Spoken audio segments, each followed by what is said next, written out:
Hello, just orchestrating some technology there.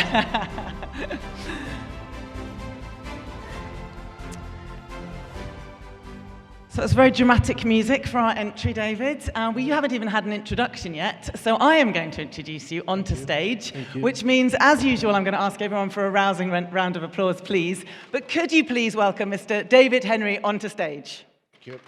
Better than that, come on. We need to make our esteemed and distinguished guests feel very welcome. We are absolutely honoured to have you here today. Thank you so much for giving us your time to share your insights. For those of you who don't know, David's industry experience includes working across Australia and Southeast Asia. He's had roles at the Lend-Lease Group, at Mer Group, at Vina Capital Real Estate, and you were also the CEO for Springfield City Group. So already very illustrious before we even come on to his current role, because as an industry veteran with more than 4 decades of experience in property development, David's been leading the team responsible for developing Misk City, Mohammed bin Salman non-profit city, for those of you who know it by its new name, from the absolute beginning of the project, towards the goal of establishing it as a premier ecosystem for youth and a global centre for incubating innovation, educational and creative enterprise. It's one of the most inspiring projects I think I've had the pleasure of hearing about here in the Kingdom and here in Riyadh. It's absolutely fascinating what you're trying to do, and we are delighted that you're here today sharing with us your expertise and insights on a panel, well, not really a panel, it's a fireside chat, isn't it? Because there's no one else here, it's just you and me, David. But we're going to be talking all about inclusive urban destination and how and why this incredible project has come into being, and some of your passion for it and some of the exciting developments that you're undertaking. So perhaps we should start, David, for those who don't know and who haven't come across Misk City. Could you just give us all an insight into exactly what it is and why it's being developed? Okay, thanks. Right. Is this on? Are we on? Oh, yeah, you might need to put it a bit closer. Okay, so Mohammed bin Salman Non-Profit City is an initiative of the Misk Foundation. So the Crown Prince's Foundation started the project back in 2018. It was a vision, I think, of the Crown Prince when he first established his foundation back in 2011 to build call it a real estate-led ecosystem for the youth of Saudi. As you all know, the Crown Prince is a millennial, so this is for his compatriots at an age group. So it started back in 2018 with a business strategy from Boston Consulting Group and then an international design competition. And I joined the country back in the Kingdom in the first week of January 2019 to pick up that master planning competition that His Royal Highness approved in March 2019, and 5 years later we're well into it. And it's really incredibly unique as a proposition, isn't it? I mean, we were chatting and we were trying to find examples of anything that was even remotely similar, and it's very difficult to. So why is it such a unique proposition? I think when they try, I mean, most of the big international consulting firms try to benchmark projects in the Kingdom, particularly some of the giga projects, and it's hard because, in essence, it's a city within a city. It's delivering all the programs that the foundation currently delivers through schooling, Art Institute, many of you know about. So in a way, it's unique in that it's a private foundation of the Crown Prince building a new city, which I can't think of another example around the world. And it's for a particular group of young Saudi age group. So it's really about bringing together the youth of Saudi and obviously international youth as well, to give them an ecosystem, essentially to become global citizens, to improve their human capital. So you don't generally see that in any public companies or private companies in North America or Europe or England or even Australia or Asia. So that's what makes it unique. And you talk about it being this ecosystem for the youth, which again, as a concept, is really unique, that it's being built with this very specific demographic in mind to meet their needs, to empower them, to enhance their lives. And I know there are some pillars that you are basing some of your development work on, so maybe it would be useful for us to share with the audience and go through some of those, starting with this commitment to educational excellence. So what is it that you were doing in Misk City around the concept of education? So I think one of the first, call it, businesses that His Royal Highness foundation picked up on was establishing Miss Schools, which many of you know was opposite KSU and has recently moved to the city. So education, I think, has been the backbone of any country in the world, educating your youth particularly. So I think it's been His Royal Highness's passion from day one to lead the ecosystem in education. Plus we also do, as many of you know, programs through the Miss Fellowship, entrepreneurship, skill training, and probably a lot in the audience have done a program under the foundation for the last 5 or 6 years. So education, we have the new Miss Schools campus. One of the images will show it to you. We're also developing 2 new campuses for Riyadh schools. So the foundations of the city is the children from essentially age of 5 can be educated in the city, and then we go through a whole lot of other programs. We're doing a Cordon Bleu cooking school with the Ministry of Culture, so then that's again skilling up people who want to get in the culinary business. So that's the starting, and then we're eventually going to deliver a higher education, essentially a university offering. Because that cultural vibrancy that you just referenced there with the culinary school and lots of other activities is, I think, a big part of what makes it such an appealing proposition. Because as we know, cities aren't just buildings and houses and residential and commercial and, you know, the properties. They are about creating places where people can live their best lives. So Right. How are you creating that cultural piece that makes it so appealing to the youth? I think, again, if you go around the world, what attracts the youth to cities is the whole culture offering.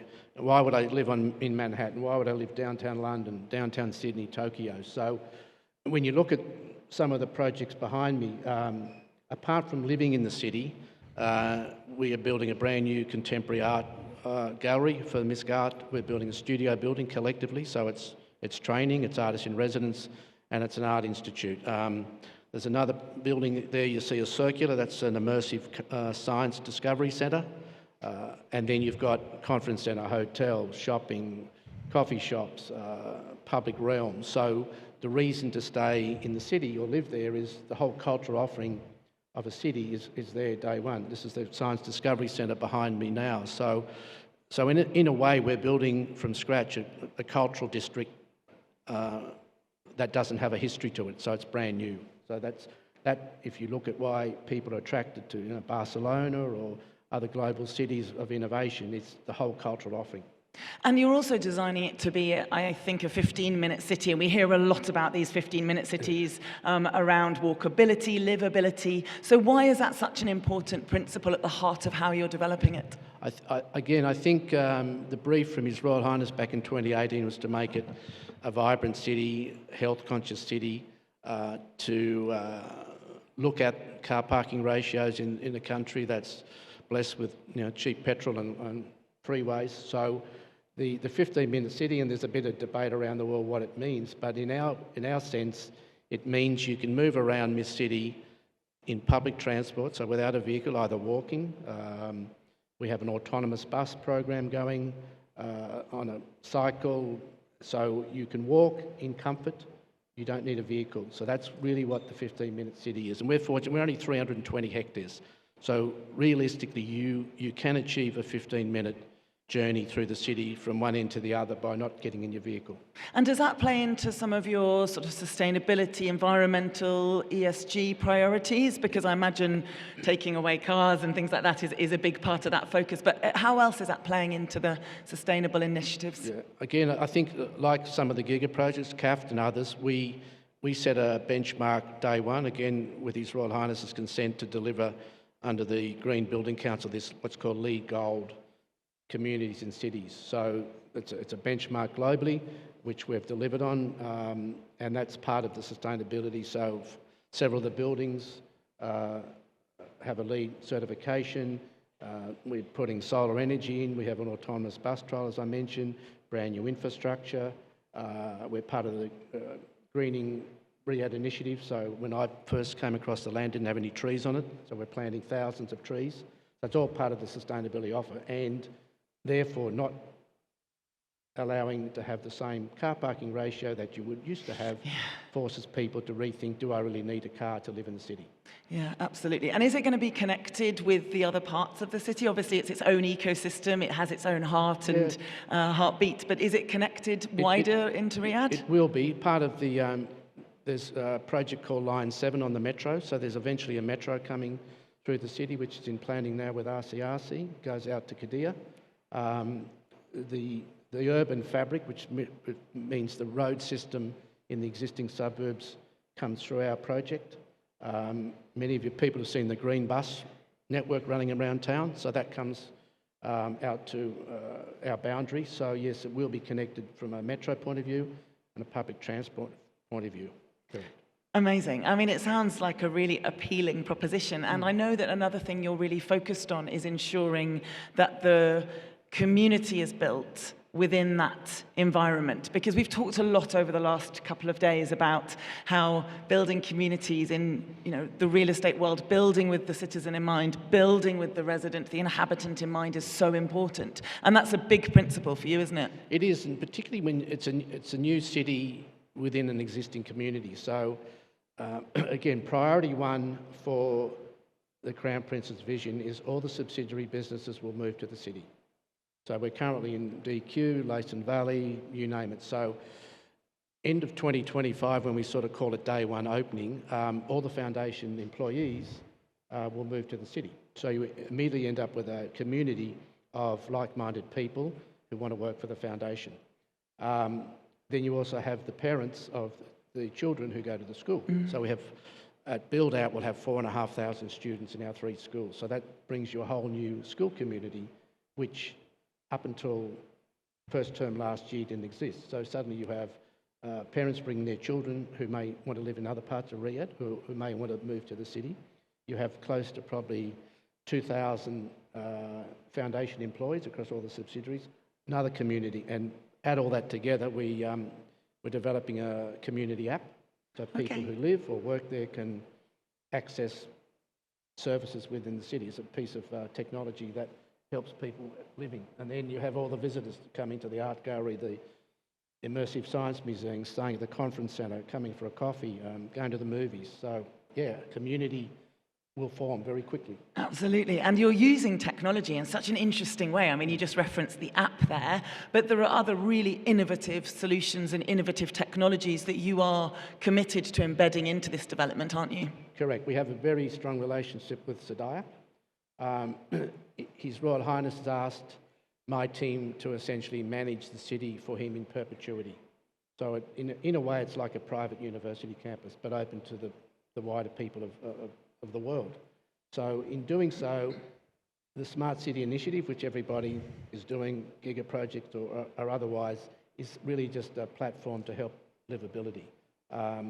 You go the next step up and then throw in sustainability.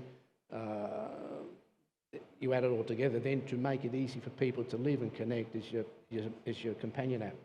So everyone lives on these little gadgets. Yeah. So the next evolution is this new terminology called cognitive cities, where AI comes into it and all those sorts of things. So it's really a test bed. It's a small enough project to really test a whole lot of technology with some of our partners to see how it's easy for people to live in the future world. These drones that are flying around the world will be cleaning some of our buildings with drone technology. Wow. Because you can do it. So, yeah. So from a smart city to a cognitive city, using innovative technologies to connect people. What about making sure that people are healthy, that their mental health, their physical health, their well-being is a priority and is well looked after? Are you building that into the fabric of this society you're creating? Yeah, again, if you look at some of these images, I mean, when we took over the land in 2019, it was, desert. We have completed 2 sports fields already. That's something I did in Asia and also in Australia, put what I call the social, sports, health facilities in early. So it might be one image here, or you may see it otherwise, but our sports fields are in. We have cycleways throughout the community. We have some of our buildings in a new category called WELL, which is how healthy is the building. Okay. Giving people a sense of purpose in life through technology and training. Mental health is the biggest issue from research the foundation did, which we presented at Davos last week. Mental health issues is the biggest issue for youth around the world, and they researched 20 countries. So giving young people a purpose in life, particularly, is important, I'm sure, to the Crown Prince and the rest of the kingdom. So living in a community where you're cared for, where you have the opportunity to learn, where you have the opportunity to have a job and live, is part of trying to give that level of comfort to the young people, particularly the Saudi kids. I love that you're building with a sense of purpose, that idea about belonging and community and creating something that really is vibrant and provides for all of those needs. Is there a challenge that it might feel a little bit insular? How are you going to ensure that there are bigger connections, global connections, that it feels like it's, like you say, a Barcelona or a Sydney, a London? Yeah, I think, well, first of all, it's not a gated city. Yes, it's predominantly a whole lot of foundation subsidiary businesses moving there, but there's enough approved GFA to bring other companies in. So we are very focused on the type of, let's call them commercial tenants that are aligned to the foundation. I'm assuming they're all aligned to Vision 2030 and the vision for Riyadh, but companies that either work with us now, deliver a lot of programs for us, or fit into our mandate of innovation, in particular new economy sector jobs, which we've identified, will eventually move into the city. Many of you know that we host what's called a Miss Global Forum, which some people call the Davos for Youth. It was in Bajari up in Diriyah this year, used to be here. That will be held in the city this year. So that brings a global focus of the youth. I think last year we had 40,000 registrations, both online and in locations. So that opens it up to exposing it. We have international architects on some of these projects, and the foundation continually sponsors so many youth all over the world to different programs. So it becomes a home to bring people in.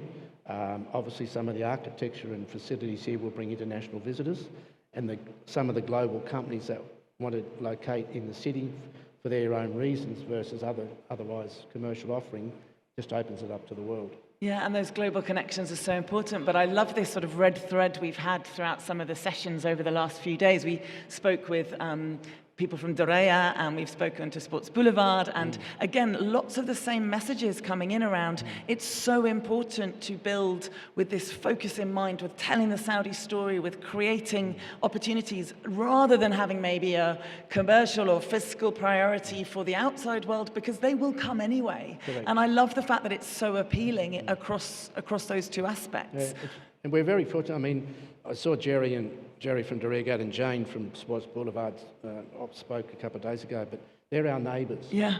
So Jane's Sports Boulevard is in Wadi Hanifa, it's on our back door, if you like, and then over that 40 metres of Wadi is Diriyah Gate. So whilst we're not a giga project, we tie into these giga projects in an area of Riyadh, northwestern Riyadh, which will become the focus by probably 27, 28. It will be a huge draw card, before things like Expo and other new Maraba happen. But yeah, it's you're all feeding off each other. I love this sense of cohesion that we're seeing across all these projects. They're not sort of isolated, individualized projects. And I think that's something that we can all be very inspired by, because it's very easy, particularly in the real estate industry, I think, to think about our unique project, the building we're putting in place, the development that we're managing, and actually having this idea of cohesion. How does this match with something else? How does this align with something else that's being built and developed? And you're really passionate about building and forging those collaborations, aren't you? It is, and as I said, people say, "Oh, how many hotels you've got?" We've got 2. Jerry's got quite a few more, but our send them to Jerry's hotels. Our target market's not Diriyah Gate's target market. I mean, yes, they'll visit, but so you can be quite specific. You don't have to copy. You don't have to replicate. I mean, infrastructure, whether it's a science museum or an art gallery, they're expensive. So there's been a lot of work, I think, in the last couple of years with the commissions, particularly the Ministry of Culture's commissions, to make sure everyone's not doing the same thing. So you can be quite specific, deliver a particular program, And our Science Discovery Centre, this one here on the screen, it's Her Royal Highness Princess Sarah, the Crown Prince's wife. That's her project. It's her passion, and there'll only be one of them. And it's about STEM technology for children. Yeah. So it sort of ties in with the whole education offering that the foundation's about. That complementarity, I think, is such an exciting part of, Very of what you're important. As I developing. said, the country's on steroids as far as real estate, so very important that you get focused, which I think we are, and deliver a program which follows the foundation mandate, which I think to date, after 5 years, we're doing very successfully. Yeah, well, let's talk about that idea of success. How do you measure the success of a project like Misc City? I mean, internally and externally, how do you even begin to do that? Look, I think, the schools being full and having waiting lists would be a good outcome for the schools, and I think that will happen. We don't have a lot of residential. When I say a lot, we will have about 20,000 people living there.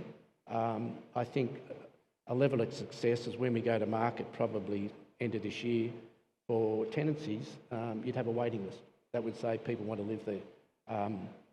We have a little bit of an unfair advantage in that all our businesses are moving there. So we're moving by end of 25, we're moving 2,000 people to work there who already work for the foundation, including expansion of some of the foundation business like Manca Productions and a few other things that the foundation's looking at. So office space full. Yeah. Al Hocke's doing the movie cinema, good visitation. So I think you can measure one on people wanting to live there, people wanting to move their office there, above target for visitation to, say, the Science Discovery Centre or the Misc Art Institute, feedback from your retailers, the coffee shops, the forward bookings in your conference centre. So you can sort of benchmark it pretty quickly and tick off the various sustainability agendas we want, people using our sports fields.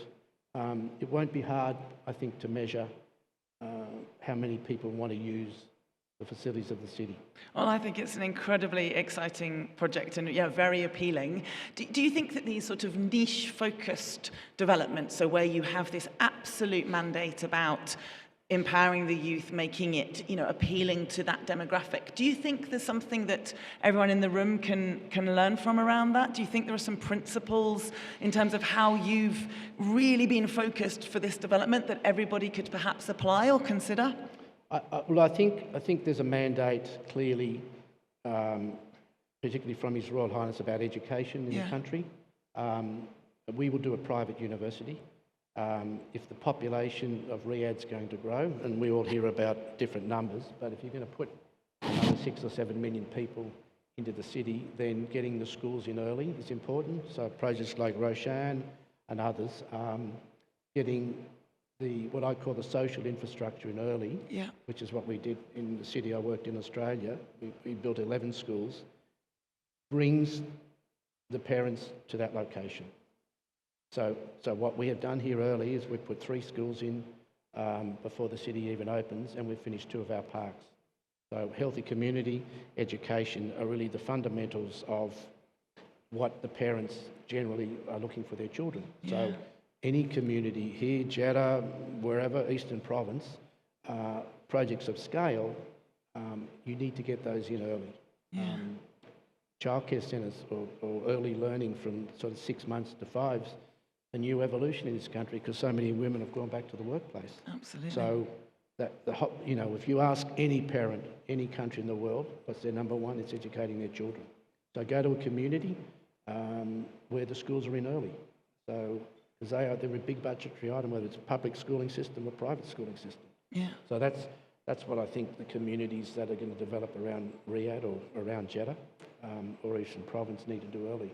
And something I've learned over 30 years, even in Asia when I was there, we put our schools in early. Yeah, I mean, I think you've understood. It brings the families to your community. Absolutely, and you've underscored that point that I think has been a very prevalent theme over the last few days, this idea about building for community, building for the citizens, human experience. I think ultimately that's what it boils down to, isn't it? How do you create the most elevated experience for the humans who are the beneficiaries of these types of developments? And I think anyone who drove on the roads this morning, I think if you can put your schooling close to where you live or where you work, then you achieve the whole issues about getting cars off the road.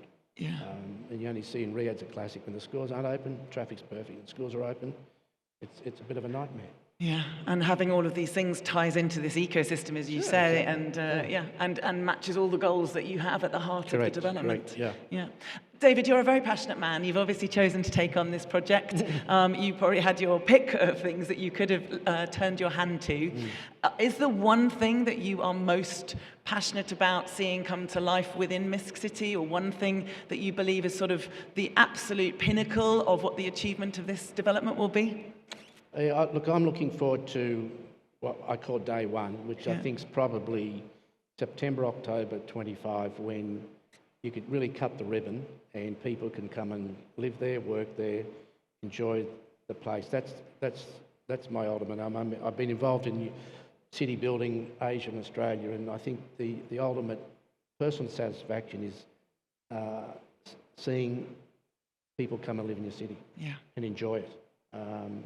We've got just under 2 years to do that. The Misk School's already opened last year, so I've already got 700 children at Misk Schools. I've got a community evolving now, and I've got our offices on site now. So end of 25 will be very satisfying if it all opens on time. I'll have a very happy ultimate chairman and the Crown Prince, and just keep rolling it out till completion, probably in 2032, 34. Fantastic. Yeah, a real long-term vision, but such a heart-driven project. Yeah. And I think you might have some interested participants here, some interested residents or parents of children who might be interested in the school or coming to enjoy your cultural activities. So for everyone who hasn't had the pleasure of investigating and exploring what Misk City is, then perhaps David has given you the inspiration to go and consider it as part of your future. David, just to close, is there one thing that you would like to exhort our wonderful audience to go away and think about with their developments and their projects? Is there one thing you want to share with us from your wealth of experience? Well, I think given all the let's call them real estate projects, are new, they're all part of the 2030 vision. Your future workforce, whether it's in hospitality, project management, they're the youth of Saudi and abroad, but predominantly Saudi. So give the youth a voice. I have a lot of young Saudis working for me across all our departments. So as was spoken about again in Davos, give the youth of the country and the world a voice in what you're doing, because they are the future of the country. Well, Whitney did say it. We believe the children are the future. We're not going to make you sing, but I think I think those are very rousing closing words, very inspirational. Absolutely. Thank you for playing your part in giving the youth a voice, helping them tell their stories, and creating an environment where they will feel a sense of well-being and belonging, and creating a legacy for this extraordinary nation. So, Mr. David Henry, everybody, can we have a massive round of applause, please? Thank you. Thank you so much. Thank you, David and Miriam.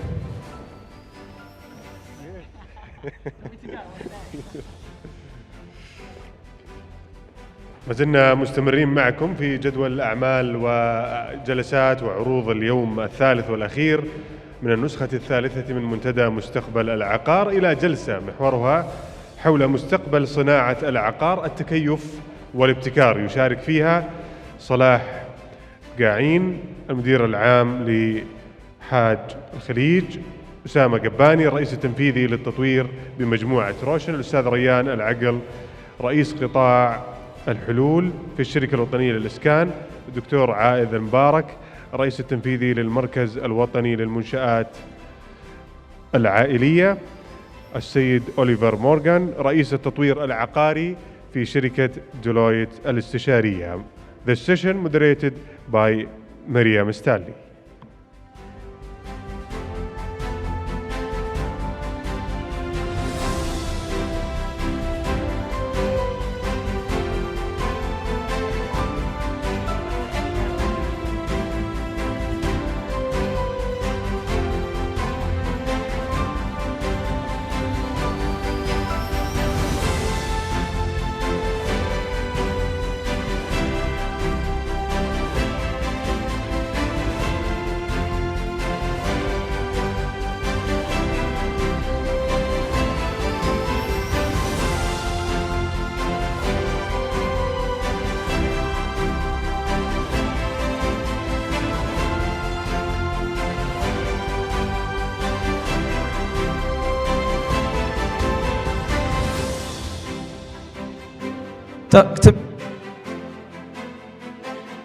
entrance.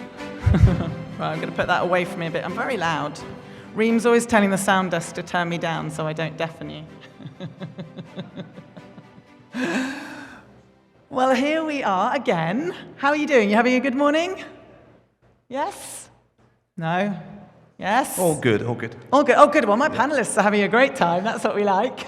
I hope that you're also having a fantastic morning session so far. I know that there's been a lot of great information shared so far today. I loved that conversation I just had with David Henry, so I hope that you were inspired by the Misk City development. And now we're going to roll straight into our next session, which is a panel all about the future of real estate, looking particularly at the topics of adaptation and innovation. And I know those have really been some key themes that we've shared over the course of the last couple of days. We've looked at, obviously, the power of resilience, which includes innovation and adaptation and catalyzing growth and looking to the future. So I am delighted to be joined by some very, very special guests. Look at you all looking so nice there. You're a very long way away, Dr. Mubarak and Osama.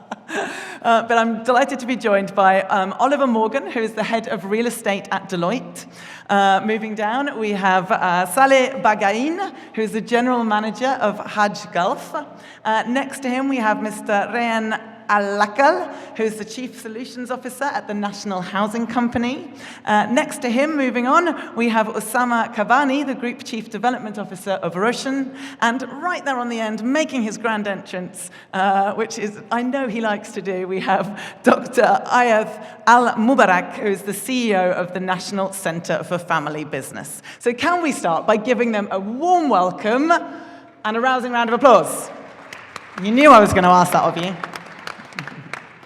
Fantastic. Well, in the next brief minutes, we don't have a huge amount of time together, but what we're going to do is share some thinking about the current challenges facing the industry, thinking about some of the changes that are happening or coming around the corner, and then we're really going to understand from our panelists some of the innovative adaptability solutions that can be put in place by everyone in this room to manage those challenges, to manage those changes. Because what we really want to do is be future-focused in this session. We want to look at what might be coming up, but we don't just want to survive. We want to find ways to thrive, to use change as an opportunity for growth, to use change and challenge as an opportunity to do more and to do differently. So my panelists are going to share some of their thinking with us, some of their projects, some of the ways that they're adapting and changing in these current times. And I hope that you'll all be very inspired by what they have to share with us today. So I'm going to begin by asking you all very briefly, if you had to look, at the current situation, the current market, the current landscape, what are a couple of the big challenges that you think we are facing here in the real estate industry? And I'm going to begin by making it really boring. I won't do this all the way, but I am going to go down the line. So let's start with Ollie. Just a few words. What are the challenges that you see? Thanks, Miriam. Salam alaikum. Good morning, everybody.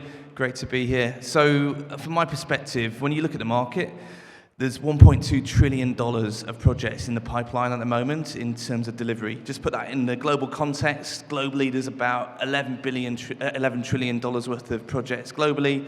The biggest number in China at 4.6, in the US at 2.6 million, and then we're down in that third place in terms of where Saudi's positioned at the 1.2 trillion mark. So there is a significant amount of projects to deliver. To deliver a project, you need finance, and this is where we're working a lot with clients in terms of actually looking at how this pipeline of projects can be financed and funded. We've seen some fantastic launches, Saudi winning the 2034 World Cup, the announcement of Expo. So there are some very strategic projects that are coming. We've gone from a lot of a planning phase around Vision 2030 to now we are in the midst of delivery. And with delivery, it's very much about looking at the projects carefully and thinking how private sector and public sector can actually work together to deliver these projects. A challenge indeed. Yeah, delivery, private, public, investment. Yeah, some real challenges there. Saleh, what about for you? So good morning, صباح الخير جميعا. Thank you for having me here. I think the main issues that I think about are the current ever-changing, there's a constant change in the environment in terms of client requirements, market changes, market fluctuations, geopolitical situation. And these are things that we are thinking about and how to adapt and innovate to thrive and prosper in this ever constant and I can say unpredictable environment that's happening. Still a lot of uncertainty, unpredictability coming out of those COVID years. I mean, not that we're out of them completely, but yeah, how we manage that. And also, yeah, geopolitical. No one will be immune to the fact that things like the war in Ukraine have had an impact on supply chain and all of those other things. So yeah, some real challenges there at a global level. Rayan, how about for you? What are the challenges and changes you're seeing? Well, I'll take it from a bit closer. maybe different angle on having the acceleration that is happening across the real estate industry, along with the ways of financing those stuff, as my colleague just mentioned, the technology that is accelerating too fast and needs the whole ecosystem to catch up, either in fintech, proptech, or even the behavior of the new coming generation of treating technology and dealing with sustainability.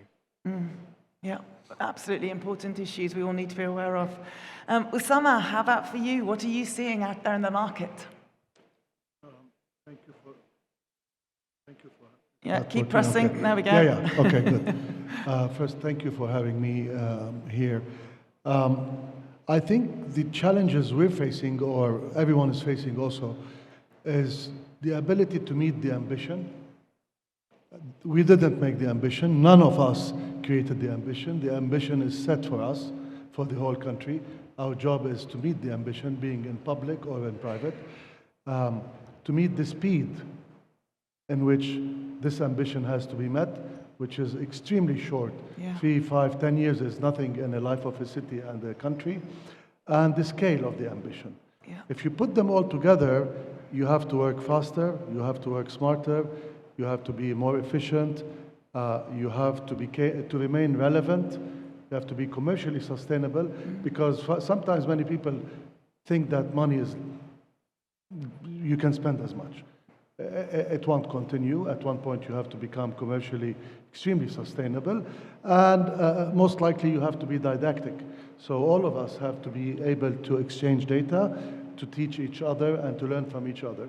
Now, perhaps I can tell you how we're going to do it, but I leave the conversation for you. You can't hog the limelight, Osama. I'm going to get to that. You can't just go straight into the solutions. Yeah, exactly. We're trying to understand what the challenges are. Yeah, okay. Amazing. And then Ayad, what about for you? I know that you've definitely seen some changes particularly in the family business world that you're part of.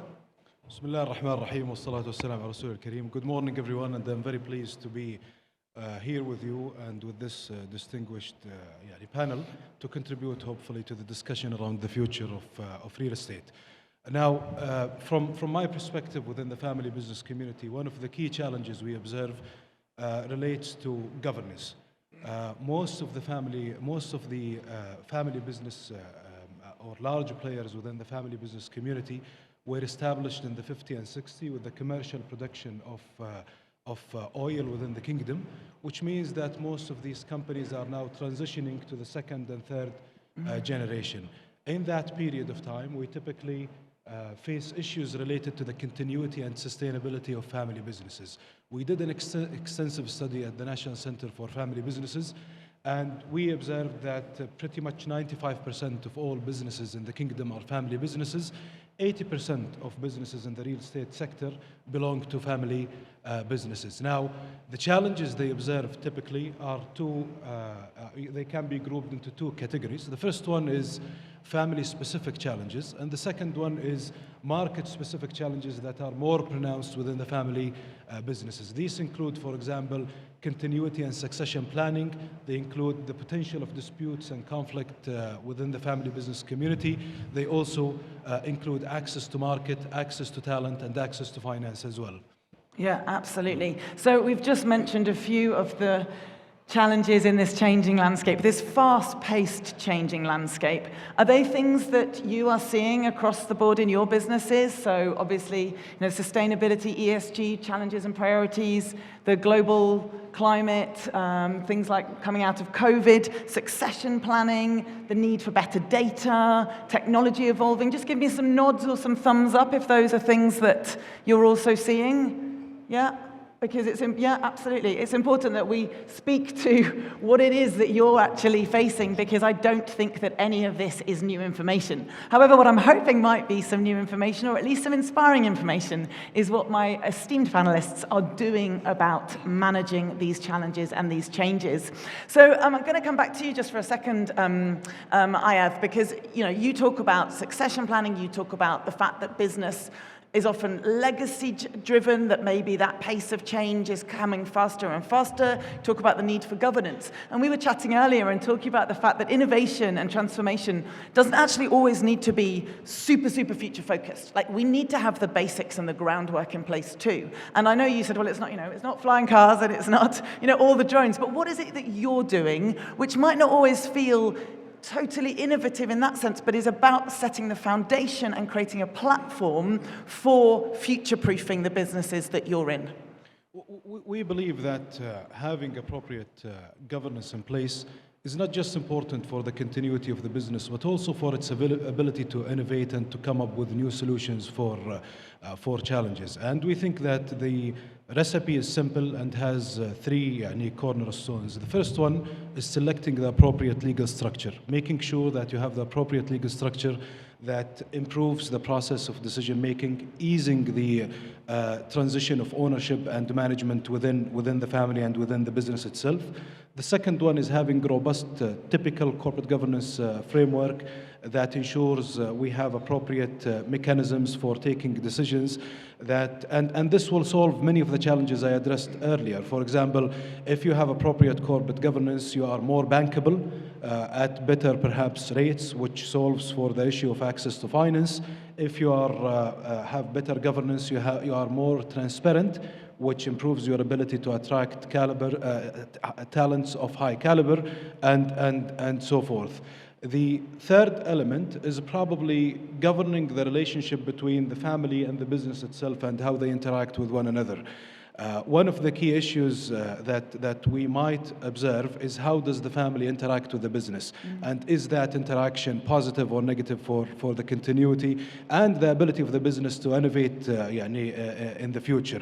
To solve for that, again, the solution is quite simple. Have in place a family constitution that addresses key issues for potential, for example, conflicts around the decision of investment, decision of payout policy, conflict resolution mechanisms, exit policy, and so forth. So I think the solutions are quite simple. They address the issue of continuity, the issue of being innovative in the business, and also perhaps one additional challenge related to the real estate sector, which is when we have conflicts or disputes around properties, these properties are withheld from the market for a longer period of time, which may impact the supply within the sector. So having, I think, appropriate corporate governance, the simple classic stuff, could definitely add value to the family business community and to the real estate sector as well. Absolutely. Ollie, go, yeah. I was going to say, I think that's a really interesting point in terms of, when we spoke about the need to engage between private and public sector in terms of finance, a key part of that is that transparency. And when you're talking about disputes, the only way that you can actually resolve the disputes is actually having the transparency of information, a fair and due process, and a very clear way to resolve such issues. And so that's one of the key adaptations in the market that we've seen in October 23, with RER getting established as a regulator and an authority to really come to the market and actually help out in that sense from the real estate sector. Yeah. No, it's a great point, and I know it might not seem like the most sort of futuristic, innovative solutions, but getting these groundwork foundations in place is the basis for all innovation. And Saleh, I know that you also speak a lot about the need for innovating our project management styles, don't you? Well, I just want to touch base on what Mr. Osama said, ambitions are being set for us. And this reminds me of an article I read that asked a strategic question. And the question was, are we reaching a pace of business evolution that exceeds the average professional's ability to adapt and change to meet the new requirements and demands. And this brings me to two concepts that have been around for a while. They're not new, but I think in this age and time and current environment, they're very important, which is one is agility and the other one is being agile. They're similar concepts at the core, but they're slightly different. So agility came out in the 1990s. It came out from the manufacturing bodies where they wanted to be able to have a quick response to the shift in customer needs and market changes. And so the core idea of it was how to manage change effectively, but not predict it. And also what Osama said is that now it's the ability, agility is the ability of an organization to be able to thrive and prosper in an ever-changing and constantly changing environment, unpredictable environment. You need to be responsive, you need to have competency, you need to have flexibility, and you need to have speed. These are the main things, and I think in project management, Manifesto came, which is agile, which is built on agility, but basically it starts concentrating on more individual interactions and collaborations rather than processes, on customer collaboration than contract negotiations, and adapting to change rather than just following a plan. And I think this is something that is very important in terms of adaptation and innovation to all these changes that are happening, is that you have to be agile. Sometimes you need to throw away the conventional methods of project management or development management and need to be more innovative in terms of even on the real estate sector, even on the products, normal residential products, but we are looking with investors at how real estate developers, how you can launch these projects in different ways. So if agility is the strategy to win a race, I would say that being agile are the tactics that you need to take to win these small battles to achieve your overall target. Yeah, and we're talking about embedding a culture, I suppose, that's open to innovation. We're talking about putting in those softer pieces around mindset and openness and the willingness before we can then apply stuff. And Osama, why don't you tell me a little bit about what you're doing in Roshan in a practical sense to manage some of these big challenges that we're all facing? Let me answer it first by addressing what are the big challenges we're doing. Sure. We have a mandate to build 400,000 units, which is not a small number in a short period of time, to build 1,000 schools, to build 700 mosques, 6 or 7 shopping centers, dig a canal, master plan an airport, and I can keep going. Now, you put them all in one company, that's a beast. To manage all of these in time and on budget and keep showing progress is not a simple task. Yes, and that's what innovation has to be. How do you do all of these, remain relevant, and deliver? Because our shareholder, PIF, is very strict. We work under strict KPIs, under strict governance. You know, we're highly regulated, and there's no room for play. Either you deliver or you perish. So when you put them all together, how do you do it? Okay, the question sometimes we ask ourselves, how do you do it? We do it by first employing the best talent. That's very important. Yeah, we've had a big theme of talent, haven't we? So yeah, definitely a good talking point. What's great about the story of Saudi Arabia today is that the whole globe is looking at Saudi Arabia. The whole globe wants to be part of Saudi Arabia's ambition. So there's no lack of talent, but you need to find the best of the best to succeed. The second thing, we employ a lot of international approved standards. We work with BIM. We get classified by the highest authorities globally. We got classified by, also we got a kite mark classification for smart cities. We recently signed agreements to start deploying the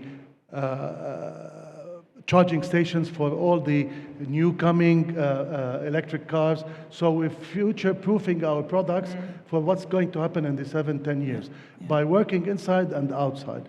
Now, with all of that, also we're starting to look at the value chain. The big challenge that you mentioned is value chain and cost. How do you control them? So we, last month, we ran another workshop. We invited all our partners in the market. We told them what we're going to be doing, and now we're signing mass purchase agreements. We're creating industry. We're investing in some industries to control our supply chain locally, to make sure we are at a cruising speed. We do not face lots of price changes. This is all innovation, because it's not only to say, I apply AI.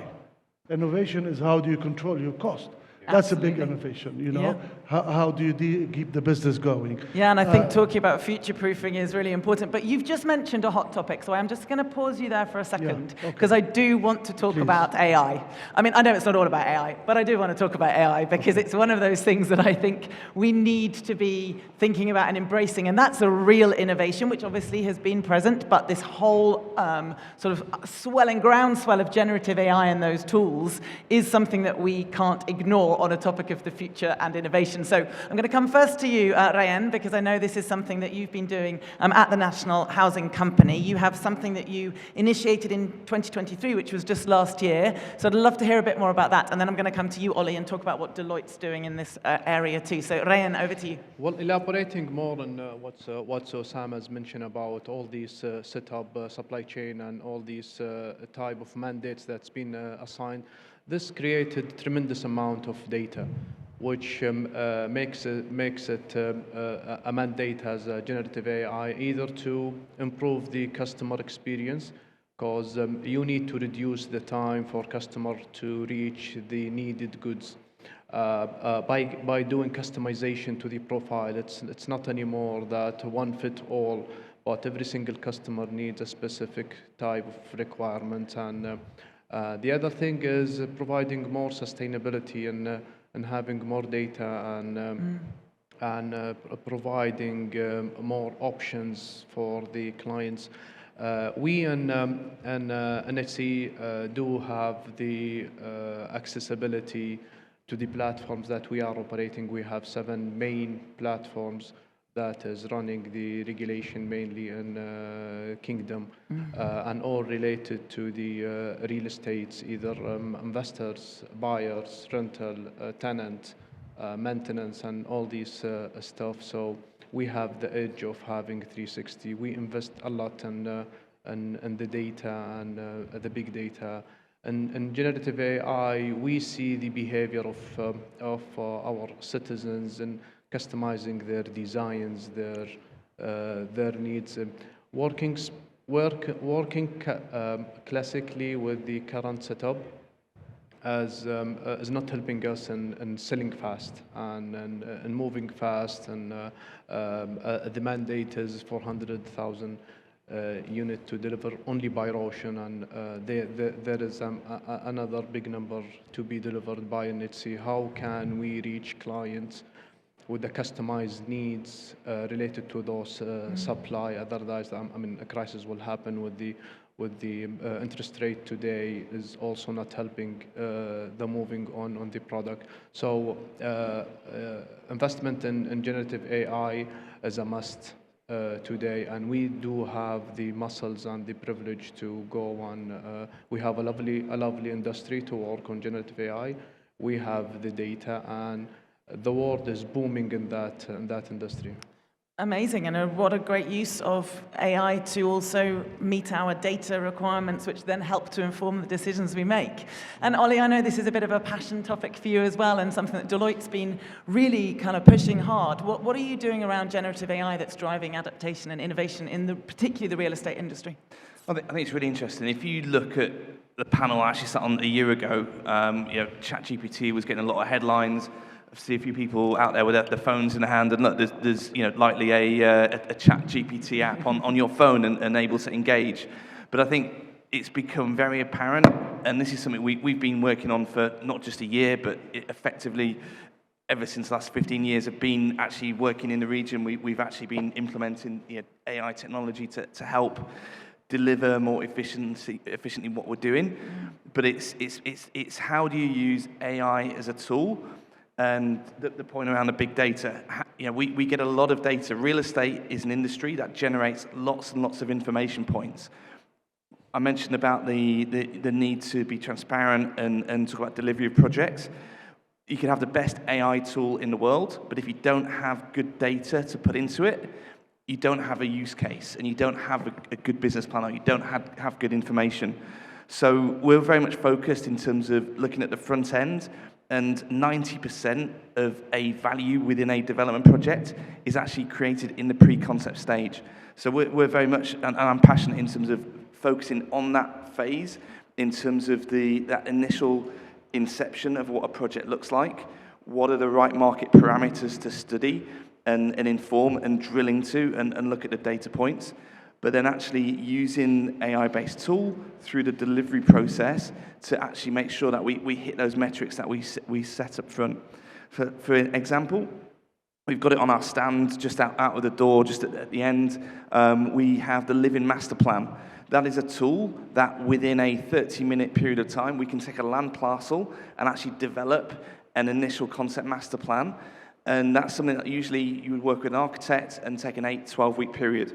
There is definitely still the need to have the architect come in and deliver a proper concept that is human, that meets all the sustainability metrics. Oh, you've got to have the human layer, don't you? Absolutely, yeah. But what we can actually do is actually get a head start and actually leverage technology, and it's use it as a tool in a sensible way. And so that's something that we can, actually, if you want to interact with that today, please step outside and we can definitely show you a demo of how that's working. But also, again, interrogation of data and information. So we actually now, within Deloitte, we've got a tool that's called Paired.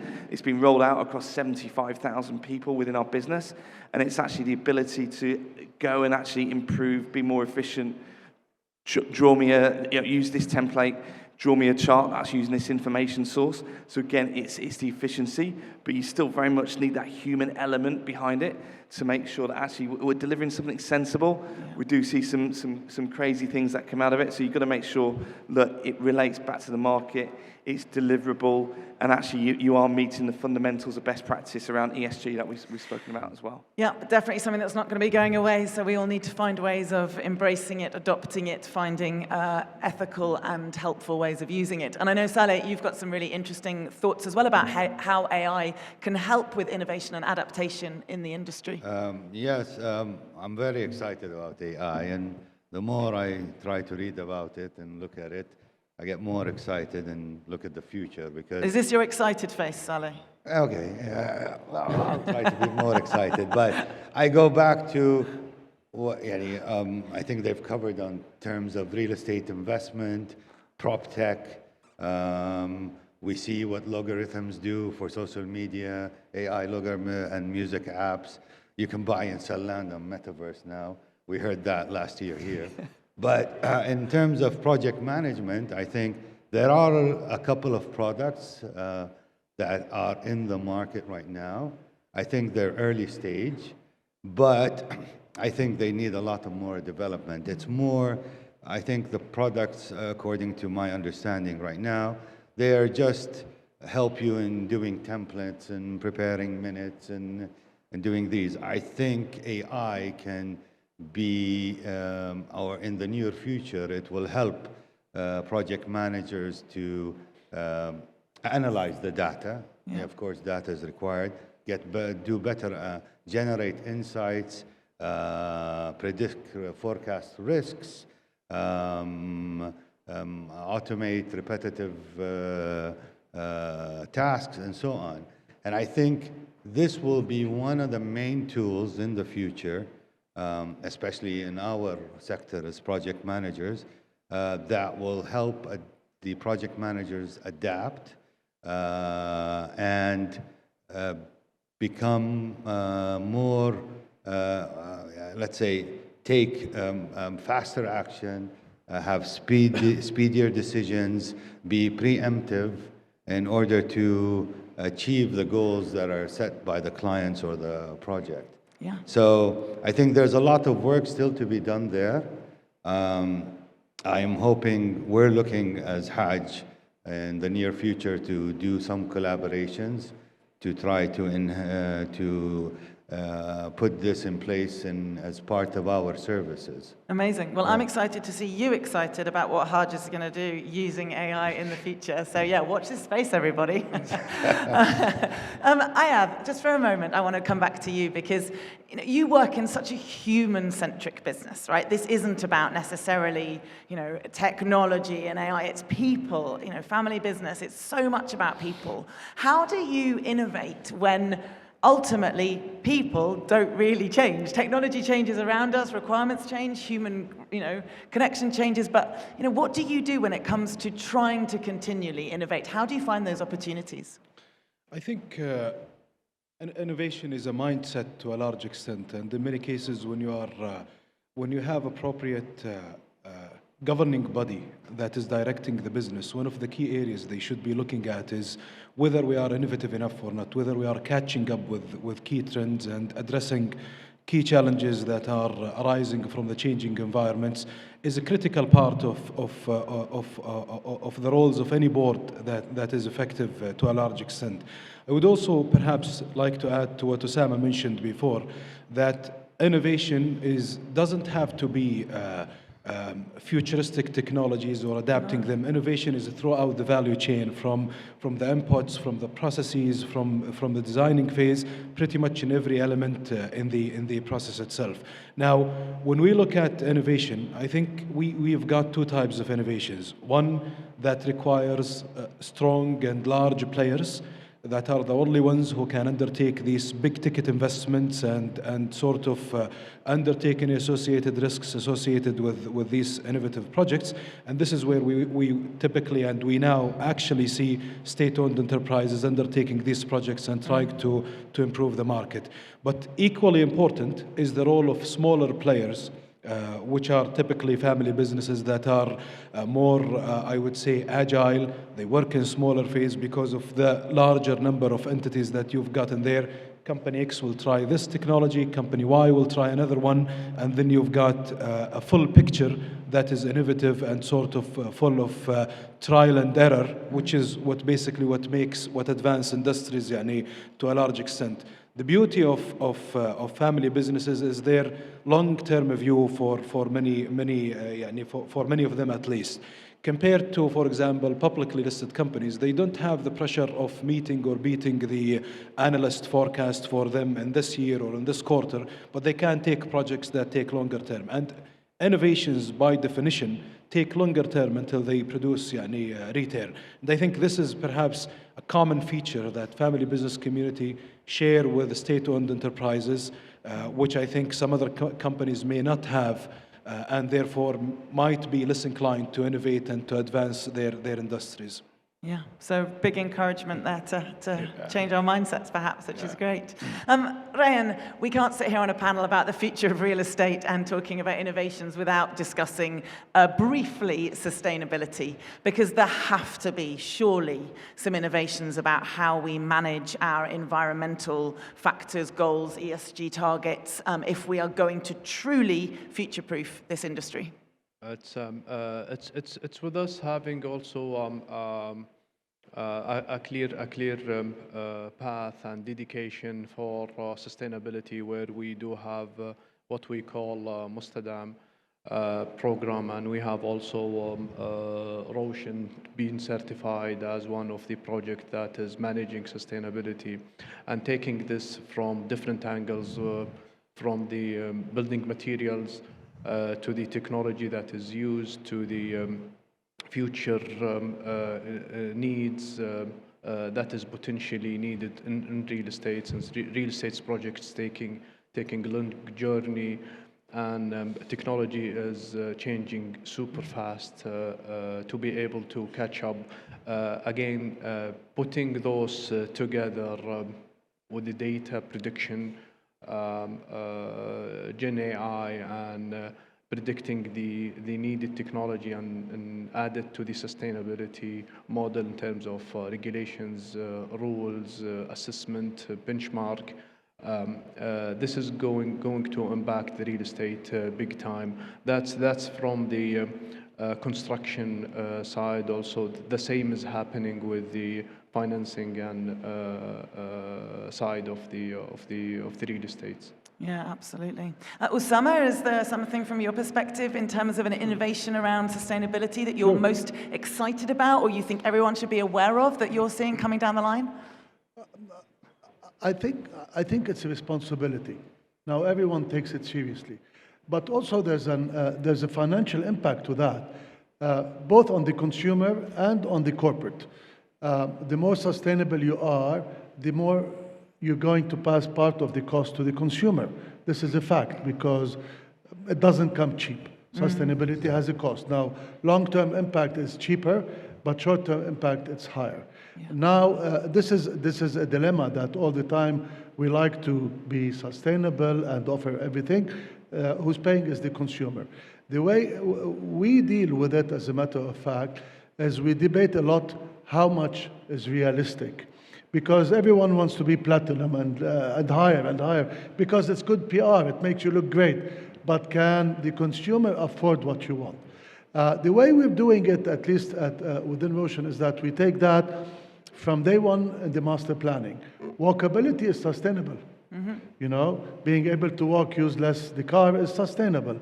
Allowing the kids to play in a playground that's not too far off is sustainable.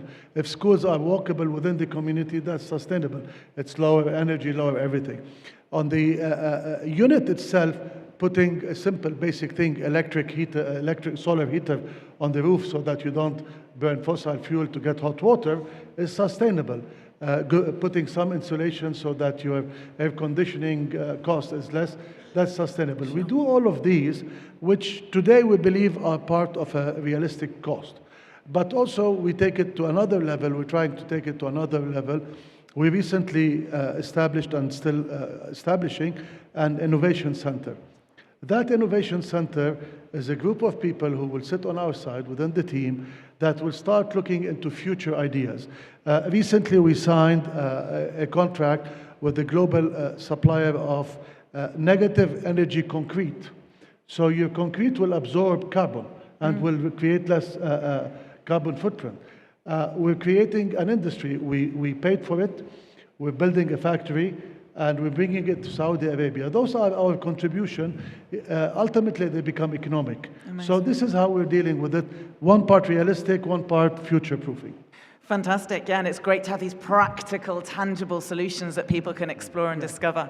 We are rapidly rattling towards the end of our session, so Ollie, coming back to you just for a moment, one next step, one thing, one area of focus, what would you like to say to everyone here today when it comes to not only future-proofing businesses and thinking about innovation, but also really looking at ways that they can think differently to thrive in the future? I think it's thrive and deliver as well. We're very much in that, like, we have to deliver mindset within the kingdom now. And there's a lot of talk in terms of using PPP, or, you know, we speak to a lot of private investors, they talk about IPOs. But actually, it's all about the business case and actually thinking about innovating in terms of actually how can we deliver. And so a lot of the, let's say, a lot of the projects, the large-scale projects, are actually having to innovate with new things, such as new insurance products, to actually enable the delivery of the type of construction that's actually taking place, or the type of product that's been built, or in a particular location where it's built as well. There are products out there that don't exist. If you look at global markets as well, some of the global sectors where they have significant construction spend, as I mentioned earlier, the US, China, Warranties is a massive part. So it's that after service, it's that operational, it's that life cycle of a development. And actually, if you plan and you make things sustainable, again, and it's looking at actually then how does that life cycle cost be reduced. But also, if you have a warranty underneath it, in Saudi at the moment, we have one mass provider of warranties. There needs to be a huge market to actually expand and accommodate, where we're talking Roshan with 400,000 units. You know, how is that warranty market being considered?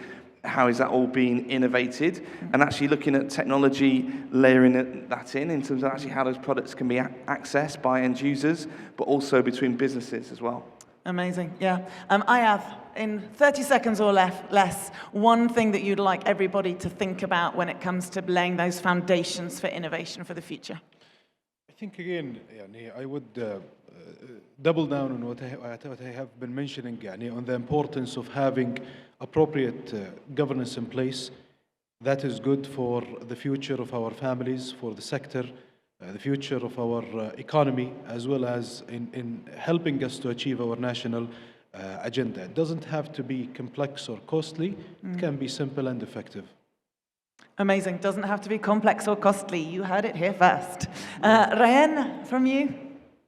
Well, being data source and providing enough trusted information to the industry, helping the sustainability to predict better and having proper decision in the future. Amazing. And what about Osama? What do you think everybody should be focused on taking away from this session, thinking about one thing, please?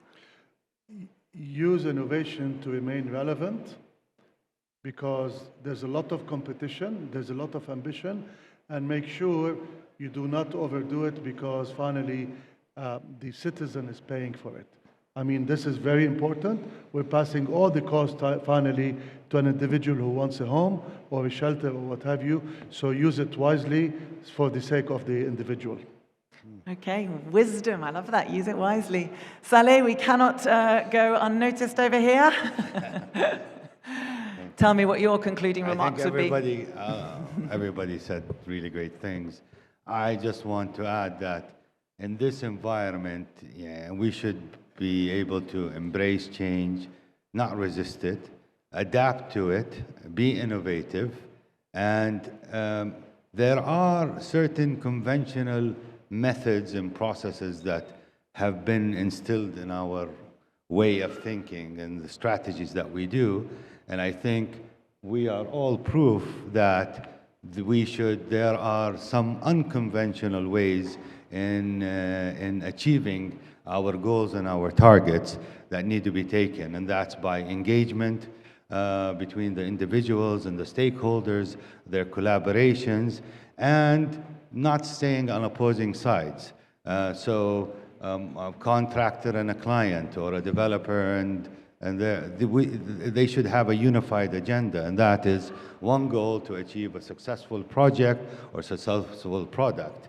And that kind of unification of your goals and targets and engagement and collaboration should be able to help innovate, adapt, and adapt to the coming changes that we are seeing. Absolutely. Well, I hope that you've taken some inspiration from the remarks and thinking and insights that our panelists have shared today. It might not all be literally rocket science. It might not all be the exciting future technologies that we think about when we think of innovation. They might be principles and concepts that we all know at some level, but if we're not applying them, that's the plea. That's the thing to go away and do. It's to think about how we can foster a culture of innovation, a culture of openness to change, a culture where we accept the opportunities that brings, and we look for the most amazing solutions to the changes and the challenges that are coming down fast. So with those closing words, I'd like you all to give my amazing panelists a massive round of applause. We have Oli, Saleh, Rayan, Osama, and Ayav. Thank you so much, gentlemen. Thank you.